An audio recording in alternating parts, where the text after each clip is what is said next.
Hello, welcome to the Learning Playlist, a podcast for the major and general education courses under the tutelage of Mr. Ryan Dave Ryla, USJR College Instructor. This project is a supplement to the said courses and as a means to share knowledge to the public at large. To help the podcast grow, kindly follow us at facebook.com/the learning playlist.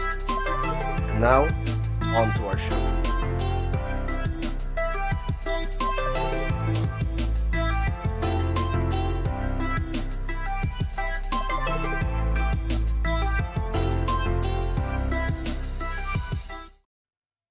Hello and good morning, the SSP interns.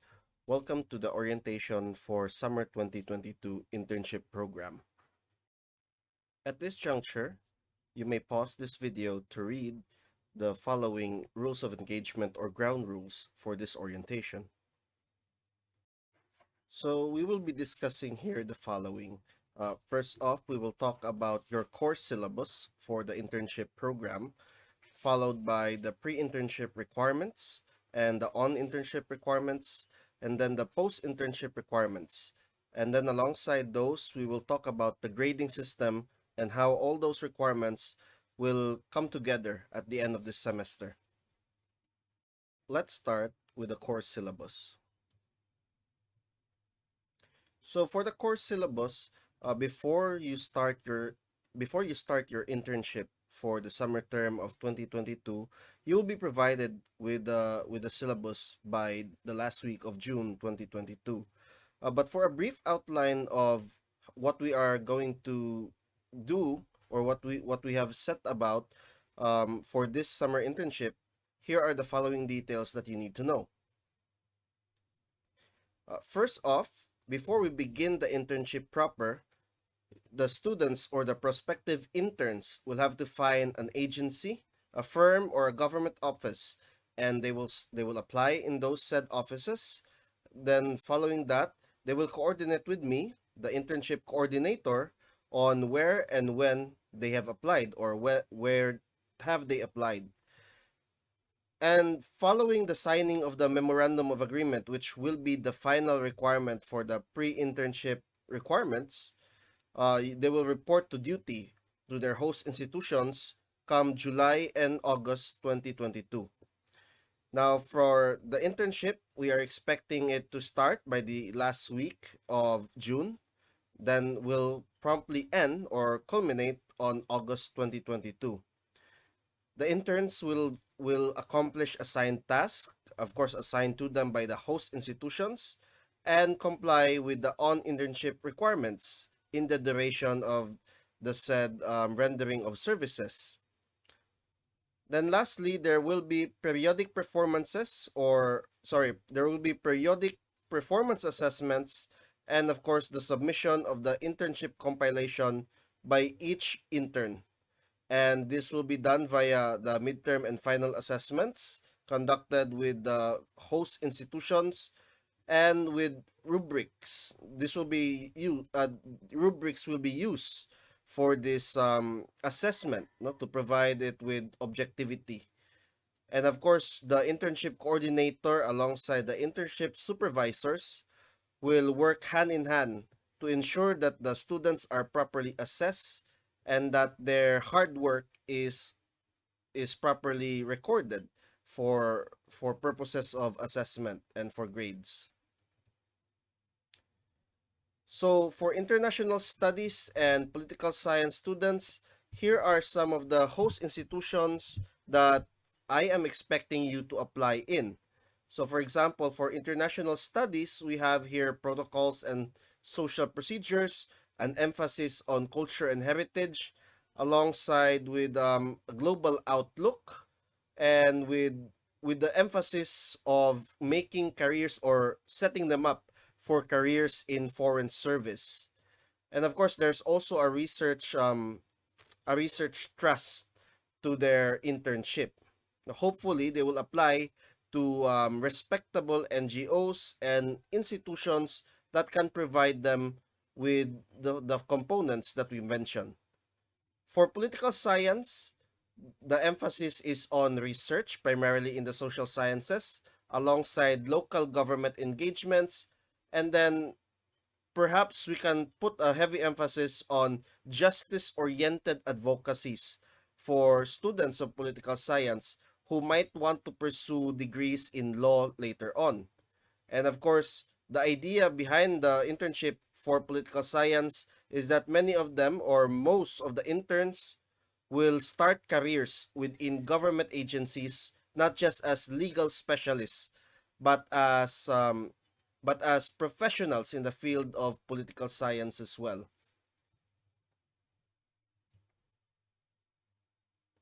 So here are possible internship host institutions that we have linkages in the past. So feel free to pause here so that you can browse through the said possible host institutions.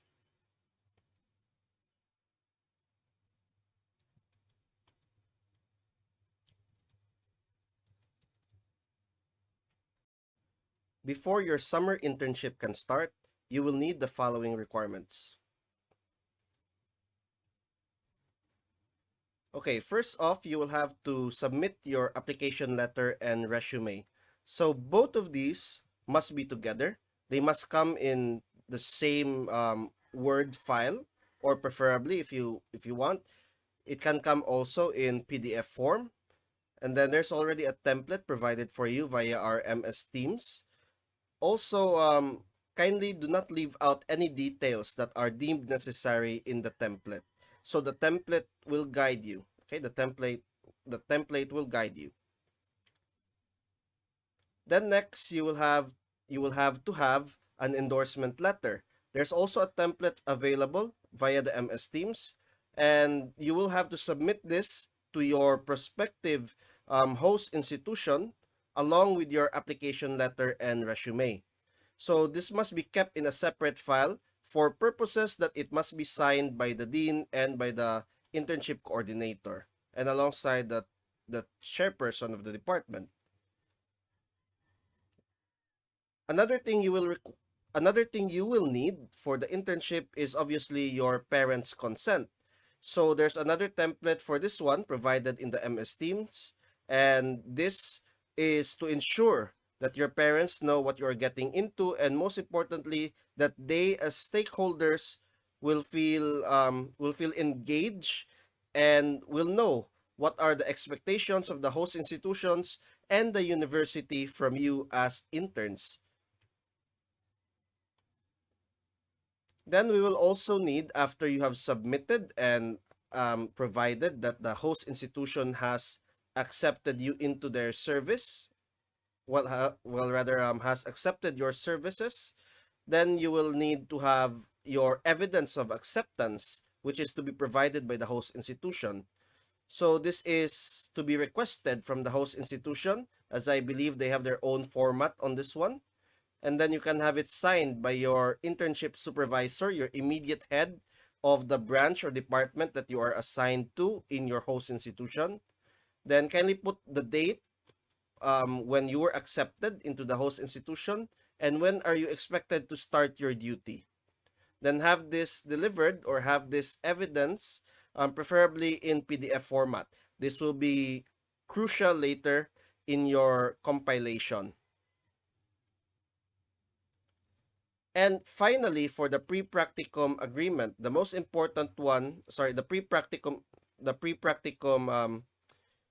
or the pre-internship requirements, the most important one is your memorandum of agreement. So no MOA, no duty to host institution, as the MOA is the guide to all the parties, and this signifies that there is legal protection for the interns, and also this is an evidence of institutional linkages to our department. So that's it for the pre-internship requirements. Let's now go to the on-internship requirements. So you need to compile the following. First, you will have to compile your date and time record, your DTRs. So usually this is done via punch cards or biometric machine. However, we will need you to have this certified by your internship supervisor. So again, this will be part of your compilation later on at the end of the semester. Then you will have to compile also your performance assessments. This will be done via Google Forms, and these are the midterms and final term requirements. So these have to be complied. No, this is about your performance in the workplace. Then lastly, for the on internship requirements, you will have to do your weekly task report. And this is to be submitted via Google Drive, and I need to have this so that I can corroborate with the data from the supervisor's assessment on what you have done, and perhaps to assess as to how heavy your load is per week in the said host institution as you render your services to them. Now, another requirement that is critical for your internship this summer term 2022 is your office attire. So your office attire is not basically just for OOTD or for the gram.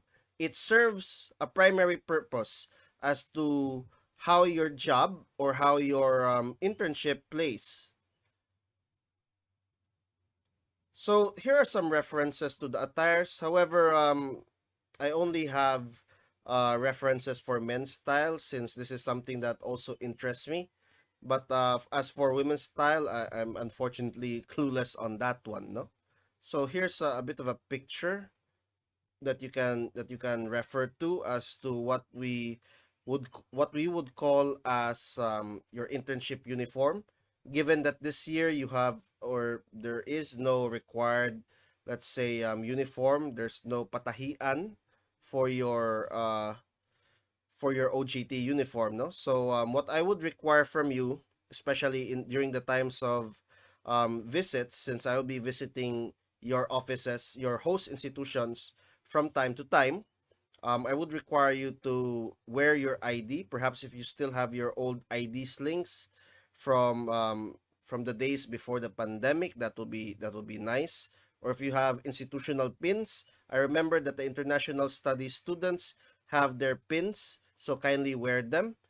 Um, for POLSCI students, if you still have your old, let's say your old slings for POLSCI, you may also wear them. Or yeah, that would be nice to see. Given that we need this institutional affiliation, these markers of institutional affiliations, because there will be other interns working alongside you from different institutions. And so having this branding is very crucial not only for the university, but also for you as students to be marked out, to be distinguished from other interns that you may be working alongside with. So it's not just about the attire, but also how you organize your attire to properly complement your working conditions in your office. No, so first off, basics are the key. So kindly have, or perhaps you can have solid colors that are interchangeable, which will lead us to point number 3 here. And then number 2, please ensure that you have the fashion triangle properly assessed, no, fit, function, and fabric. So you must make your wardrobe into something that you are comfortable wearing. It's not something. It's not a costume for you this summer. It's something that is functional, that allows you to work comfortably and to work with function. And most importantly, in organizing your wardrobe for the internship program, you must no, not must, but rather may I suggest that you create your so-called capsule wardrobe, something interchangeable, something that you can that you can take advantage in your in your in your time as an intern, no? Something that can basically allow you to work without having to worry about what to wear this day or the next day. All right. So another red flag, or rather a major red flag for the internship program is wearing your wearing your work attires for night outs or parties. So this is something that has to be addressed, and this is something of an elephant in the room. There will be times wherein your office mates, you would consider them as office mates, would invite you to party after a hard day's work.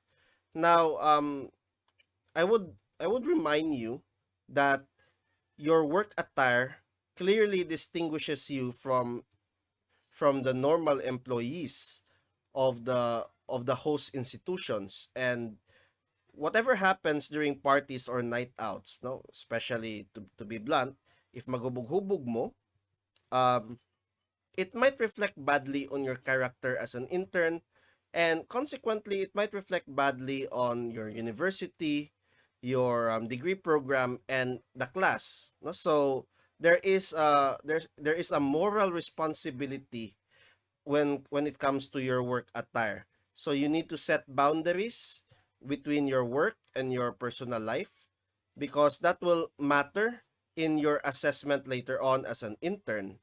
And of course, it will matter when it comes to career building.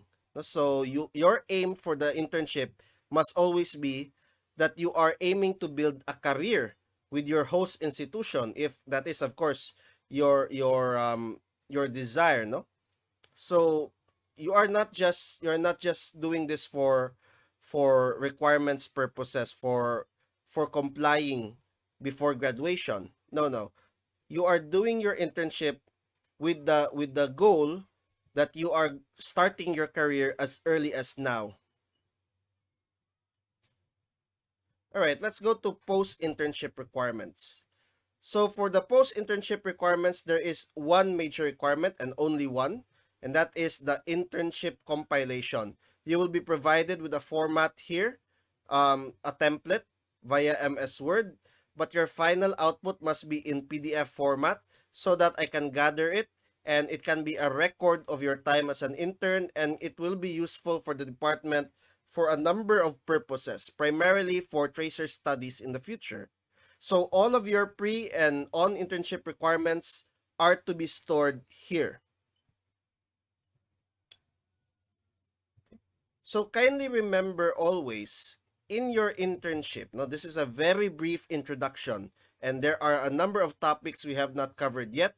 Hopefully, the resource persons that I have contacted will they will agree to further consultations, and perhaps we can have a more let's say a more engaging discussion with them via webinars on the topics primarily on office etiquette, on sexual harassment, and on the topic of internship as career building opportunity.